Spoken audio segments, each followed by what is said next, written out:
امام حسین علیہ السلام نے فرمایا، میری جنگ فقط یزید سے نہیں بلکہ ہر اس شخص سے ہے جس کا یزیدی کردار ہے۔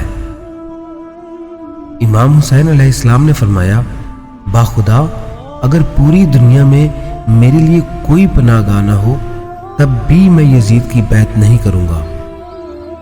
واقعہ کربلا سے کوئی زیر و انجان نہیں، ہر انسان اور جن و انس اس واقعے سے باخبر ہے جو کربلا میں آل رسول صلی اللہ علیہ وآلہ وسلم کے ساتھ پیش آیا۔ واقعہ کربلا 10 محرم الحرام سن 61 ہجری کو پیش آیا۔ امام حسین علیہ السلام کا راہ عزیمت کا انتخاب کرنا دین حق کی سربلندی اور حیات و بقا کے لیے تھا۔ آپ علیہ السلام نے کربلا میں اتنی عظیم قربانی دے کر دین محمدی صلی اللہ علیہ وآلہ وسلم کو یزید لعین کے ہاتھوں ناپید ہونے سے ہمیشہ کے لیے محفوظ فرمایا۔ 10 محرم الحرام کو امام حسین بن علی ابن ابی طالب علیہ السلام، عباس بن علی ابن ابی طالب علیہ السلام، علی اکبر بن حسین ابن علی علیہ السلام، علی اصغر بن حسین ابن علی علیہ السلام اور دیگر بنو ہاشم کے افراد اور امام حسین علیہ السلام کے دیگر اصحاب نے شہادت پائی۔